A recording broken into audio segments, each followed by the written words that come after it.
लक्ष्मण चौहान जी मऊ से। राधे राधे महाराज जी। महाराज जी आपके चरणों में कोटि कोटि प्रणाम। महाराज जी आपके सत्संग के माध्यम से सुना है कि गुरुदेव भगवान की श्री जी को मिलने में देहाभिमान का होना सबसे बड़ी बाधा है। तो गुरुदेव भगवान इस बाधा को मिटाने के लिए साधक को किन किन प्रयासों का अभ्यास करना चाहिए? सबसे पहले तो सदगुरुदेव भगवान की शरण में होना चाहिए, फिर भक्तों के पावन चरित्रों का कथन और श्रवण होना चाहिए। भक्तों के पावन चरित्र कथन श्रवण से बहुत जल्दी हृदय निराभिमानी हो जाता है। भक्तों की चरण रज का अभिषेक करने से देहाभिमान गलित हो जाता है। बिना भक्तों की चरण रज का सेवन किए देहाभिमान गलित नहीं होता है। रहुगणित तत्तपसा न याति न चेज्जया न निरूपणाद गृहाद्वा न छंदसा नैव जलाग्नि सूर्यो बिना महत्पाद रजोभिषेकम। महापुरुषों की चरण रज का अभिषेक किए बिना ये देहाभिमान गलित नहीं होता।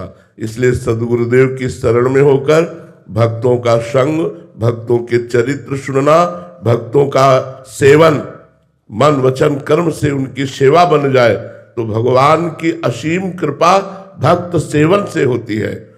भगवान की कृपा जिसे प्राप्त करनी है वो भक्त सेवन करे। भक्त सेवन करने से तिनकी संगति रात जाति कुल मद सब नंसई। भक्तों के संग में रहने से, भक्तों के चरित्र सुनने से, भक्तों की नामावली का गुणगान करने से हमारी जाति का अभिमान, विद्या का, कुल का, देह का, सब तरह का अभिमान नष्ट हो जाता है। इसलिए नमन भक्ति के द्वारा भक्त संग करते हुए भगवान नाम जप के प्रभाव से इसी जन्म में हम भगवत प्राप्ति कर सकते हैं। अजहू सोच विचार के गए भक्तन पद ओट, हरि कृपालु सब पाछली क्षमे तेरी खोट। आज भी सोच विचार करके देख लो तुम क्या कर सकते हो। इसलिए भक्तों की चरण शरण ले लो। भक्तों की कृपा से तुम्हारे पीछे के सारे अपराधों को भगवान माफ कर देंगे और तुम्हारा देहाभिमान भी वो गलित कर देंगे। तो भक्तों का संग अत्यंत अनिवार्य है। भक्त चरणरज, भक्तों के वचनों का श्रवण, भक्तों के चरित्रों का गायन, इससे देहाभिमान नष्ट हो जाता है। पूनम जी फरीदाबाद से। राधे राधे महाराज जी। महाराज जी आत्म साक्षात्कार क्या है और आत्म साक्षात्कार हो जाने पर कैसा अनुभव होता है? आत्म साक्षात्कार अपने स्वरूप का अनुभव, किसी और का नहीं। जो मैं है उसी का अनुभव है। अभी मैं देह भाव में लग गया है, मैं अंतःकरण में आरोपित हो गया है, अंतःकरण इंद्रियों के साथ विषय भोगों में लगा हुआ है। तो आप अनुभव ही नहीं कर सकते, भावना ही नहीं कर सकते, कल्पना ही नहीं कर सकते कि आत्मस्वरूप क्या है। मेरा ही स्वरूप है, पर मैं कभी अनुभव नहीं कर सकता जब तक विषयों का त्याग नहीं होगा, देहाभिमान का त्याग नहीं होगा। स्थूल शरीर, सूक्ष्म शरीर, कारण शरीर, तीनों शरीरों से अपने को अलग नहीं देखेगा, तब तक आत्मस्वरूप का अनुभव नहीं हो सकता। और जहां आत्मस्वरूप का अनुभव हुआ वो जीवन मुक्त हो गया, परम शांत ब्रह्मभूता प्रसन्नात्मा न सोचति न कांक्षति समाः सर्वेषु भूतेषु मद्भक्तिं लभते पराम। वो आत्मस्वरूप का बोध प्राप्त हुए ब्रह्मभूत महापुरुष अखंड प्रसन्नता को प्राप्त होता है। ना कोई शोक होती है, ना कोई चिंता, ना कोई चाह। कैसा अंतःकरण होता है आत्मबोध संपन्न महापुरुष का। ना कोई चाह, ना कोई चिंता, ना कोई शोक, ना कोई भय। निरंतर आनंद ही आनंद, उसे अखंड आनंद कहते हैं, आत्मानंद कहते हैं, विज्ञानानंद कहते हैं। उस आनंद को प्राप्त होने के बाद जन्म मरण से वो मुक्त हो जाता है, उसे आत्मानंद कहते हैं। वो अनुभव तभी होता है जब लोक और परलोक के समस्त भोगों से वैराग्य, स्थूल सूक्ष्म कारण तीनों शरीरों के राग का त्याग और निरंतर अपने स्वरूप में रमण। तब अभी तो स्वरूप का ही परिचय नहीं, अभी तो स्वरूप जो शीशा में देखते हो उसे ही मानते हो। पंच भौतिक देह को कैसे आत्मस्वरूप को जानोगे? जब गुरु चरणों का आश्रय लेकर विवेक जागृत होता है, विवेक के द्वारा लोक परलोक के समस्त भोगों से वैराग्य होता है, इंद्रियों का दमन, मन का निग्रह और पूर्ण तितिक्षावान, पूर्ण श्रद्धावान चित्त का परमात्मा में निरंतर स्थित रखना और मैं इसी जन्म में मुक्त हो जाऊं, ऐसी मुमुक्षुता जागरण होना, तब आत्मस्वरूप का बोध होता है। अलका जी यूएसए से। राधे राधे महाराज जी आपके चरणों में कोटि कोटि प्रणाम। महाराज जी कभी कभी बुद्धि अपनी अटकलें लगाती है तो तर्क रहित होकर पूर्णता गुरुदेव के चरणों में रति हो और सब छूट जाए, साधु को ऐसा क्या करना चाहिए कि उसकी शरणागति पुष्ट हो? गुरु प्रदत्त नाम और मंत्र का जप करना चाहिए। जितना गुरु मंत्र का जप करोगे उतने गुरु में श्रद्धा बढ़ती चली जाएगी, विश्वास बढ़ता चला जाएगा। जो गुरु मंत्र नहीं जप करते, मनमानी आचरण करते हैं, उनकी श्रद्धा में दम नहीं होती, वो गुरु में दोष दर्शन कर ही बैठते हैं। खुला हृदय में जो माया का प्रभाव है वो अपना प्रभाव दिखाता रहता है। बंद हृदय में माया का प्रभाव जल्दी प्रभावित नहीं कर पाता।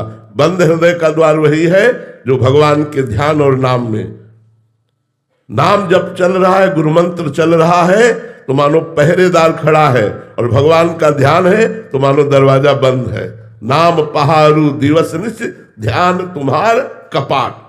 अब यहाँ खुला हृदय है, माया अपना जो प्रभाव चाहती वो दिखाती, हम परेशान है। न पहरेदार है न दरवाजा बंद है। पहरेदार नाम पाहरू दिवस निश, रात दिन भगवान का नाम पहरेदार, और ध्यान तुम्हार कपाट।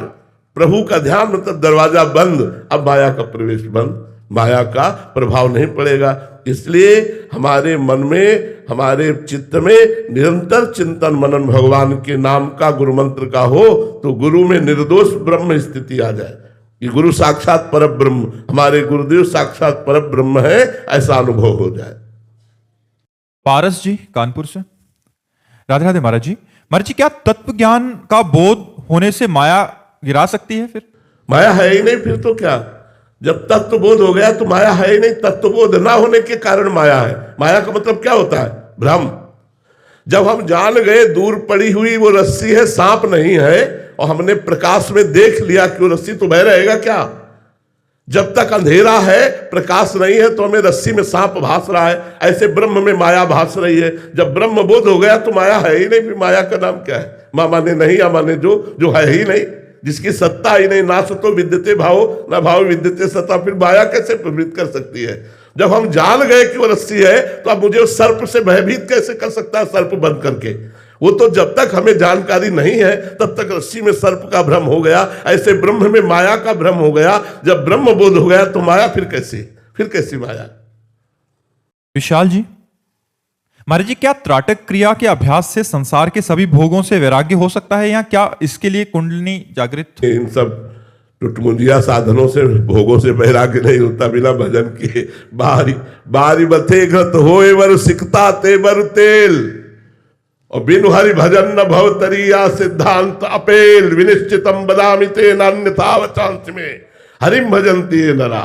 बहुत सागर। बिना भजन के तुम्हारी क्या बात है? बड़े बड़े योगियों की क्या बात है? सनक सनंदन सनातन सनत कुमार चारों ब्रह्म ऋषि हरि शरणम हरि शरणम हरि शरणम। बिना हरि भजन के इस भवसागर से कोई नहीं तर सकता। चाहे अन्य साधनों का संपुट ले लो, पर आपके मुख्य साधन होना चाहिए हरि भजन। अगर भजन नहीं है तो सब बेकार है। बिना भजन किए भगवान नहीं मिलते। भजन करो, राम कृष्ण हरि नाम कीर्तन करो, नाम जप करो। नाम कीर्तन नाम जप के प्रभाव से सदैव तुकाराम जी के लिए विमान आया और विमान में बैठ के गए। नाम जप के प्रभाव से सदैव अटल पदवी पर आज भी ध्रुव विराजमान है। ध्रुव संगलानि जप्यो हरि नामु, पायो अचल अनुपम ठाओ। नाम जप के बिना कुछ नहीं। हमारी श्रद्धा, हमारा विश्वास, हमारा शास्त्र स्वाध्याय, संत समागम का जो अनुभव है, बिना भजन के शून्य शून्य शून्य। और भजन है एक अंक रख दो, फिर शून्य शून्य तो 10 गुना बढ़ता चला जाता है। और जी, केवल साधन अगर है ये वाले जो गुरुजनों ने के द्वारा निर्मित हैं, तो फिर ये जीरो ही है अगर नाम जप नहीं। हम जो बात कह रहे हैं स्पष्ट खुली कह रहे हैं, हरि शरणम हरि शरणम हरि शरणम। यही है जो बचा सकते हैं। सीम की चाप सके को तासु बड़ रखवार। विश्वामित्र जी ने ताल ठोक कर तपोबल से प्राप्त करने की कोशिश की। एक अप्सरा को छोड़ दिया मेनका, तो शकुंतला पैदा हुई और भगवान की शरण में फिर हुए। बिना भगवान की शरणागति के, भजन के, इस माया से कोई तर नहीं सकता। ये बिल्कुल चैलेंज है। भगवान गीता जी में कहते हैं, दैवी है सा गुणमयी मम माया दुरतया मामेव ये प्रपद्यन्ते माया में ताम तरंतिते। मेरी शरण में आ जाओ, मैं तुम्हें माया से मुक्त कर दूंगा। और अगर उनकी शरण में नहीं तो एक घटना तुम्हें विक्षिप्त कर देगी। ये माया है। शिव विरंचिका मोहई को है बपुरान, अस जिय जानी भजी मायापति भगवान। ज्ञानी नाम चेतांश देवी भगवती हिसा बलादा कृष्ण मोहाय महामाया प्रेक्षति। हम केवल प्रवचन नहीं कर रहे, ए भैया, पूरी जिंदगी भुने हुए बोल रहे हैं। और आज भी डरते हैं, ताल नहीं ठोक रहे। किससे? भगवान की प्रचंड माया से आज भी डरते हैं और बचपन से लगे हुए हैं। भगवान की कृपा से जैसे उन्होंने चलाया, बहुत सुंदर चलाया, बड़ी कृपा की, आज भी डर रहे हो। मरते दम तक डरते रहेंगे और डरते डरते ही निर्भय हो जाएंगे।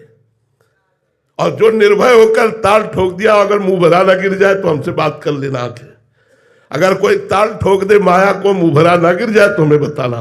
आज तक जितने गए सर झुका के गए, सर उठा के जाने की कोशिश नहीं। या सर झुका के तृणादपि सुनी चेन तरोरी सहिष्णुना अमानिना मान दीन कीर्तनिया सदा हरि। महाराज जी सर उठा के क्या तात्पर्य? अभिमान, बड़े बड़ों को धूल चटा दी माया ने, औरों की बात जाने दो। इसलिए बहुत सावधानी। नाम जप करो, त्राटक क्रिया आदि सहायक है। जैसे हम नाम जप कर रहे हैं, हमारा मन चंचल हो रहा, हमने त्राटक क्रिया की, अब हमारे मन को सहयोग मिल गया, अब एकाग्रता हमारी पुष्ट हो रही नाम जप में। लेकिन नाम जप ही नहीं, केवल त्राटक किया है तो उससे बात नहीं बनेगी। जैसे हम पद्मासन में बैठे हैं, वो मंत्र जप कर रहे तो हमारा सहयोगी हुआ पद्मासन। अगर मंत्र जप नहीं कर रहे तो केवल पद्मासन में बैठने से भगवत प्राप्ति थोड़ी हो जाती है, इससे थोड़ी हो जाती है। अंदर का चिंतन कहाँ है? अनन्य चिंतयन्तो माम, भगवान आदेश कर रहे हैं, अनन्य चेता सततम यो माम स्मृति नित्य साप। शास्त्रों की बात को समझो, संतों की बात को समझो। तुम्हारी बात को हम काट नहीं रहे, तुम्हारी बात को और पुष्ट कर रहे हैं कि उसे भगवत भजन से युक्त करो। श्लोक जी, महाराज जी दीक्षा का अर्थ समझना चाहता हूं, दीक्षा का वास्तविक अर्थ क्या है? इच्छा को समर्पित कर देना ही दीक्षा कहते हैं। अपनी इच्छाओं को गुरुदेव के चरणों में समर्पित कर देना ही शिष्यता है। गुरुदेव की इच्छा को अपनी इच्छा बना लेना ही दीक्षा है। अपनी इच्छाओं को मार देना ही दीक्षा है। केवल कंठी बंधा लेना और कान फुकवा लेना ही दीक्षा नहीं। अब इच्छा रहित होकर गुरुदेव की इच्छा के अनुसार जीवन चला ले, वही सच्चा शिष्य है, वही दीक्षा है। जो गुरुदेव दे रहे हैं उसी में हमारा मन बुद्धि लग जाए, इसी को दीक्षा कहते हैं। गुरु की आज्ञा पर चलना ही दीक्षा है। अपनी इच्छाओं का त्याग करके, मनमाने आचरण का त्याग करके गुरुदेव की आज्ञा पर चलना ही दीक्षा है।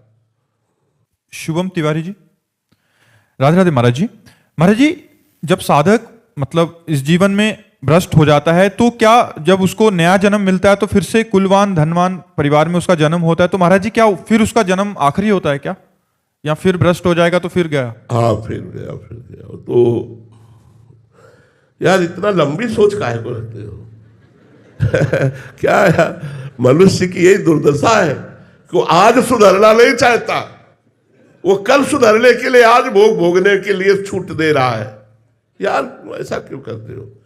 एक बार गलती हो गई, एक बार हम भ्रष्ट हो गए, हम उसे तुरंत सुधारते हैं। हम अगली श्वास को भगवत प्राप्ति के योग्य बनाएंगे, अगला कदम भगवत प्राप्ति का होगा। अरे हम अविनाशी के बच्चा है, भगवान के बच्चा है यार, हम इतना लंबा समय क्यों छोड़ दे कि अगला जन्म हमारा फिर हो और भगवान की हम शरणागति ले। हम इसी जन्म में, आज गलती हुई, अभी इसको मिटाते हैं, अभी अपने तपोबल से, भजन बल से इसको मिट्टी में मिलाते हैं और आज ही भगवत प्राप्ति की योग्यता प्राप्त करते हैं। आर्त भाव से पुकारो, एक बार भगवान के नाम में इतनी सामर्थ्य कि सृष्टि पूरा मिलकर पाप करे तो भी वो नाम मिटा देगा, इतनी सामर्थ्य नाम में। हम अगले जन्म के लिए क्यों छोड़े? अगर आज अभ्यास भोगों का कर रहे तो अगला जन्म भी भोगाभ्यास में ही जाएगा, पक्का लिख लो।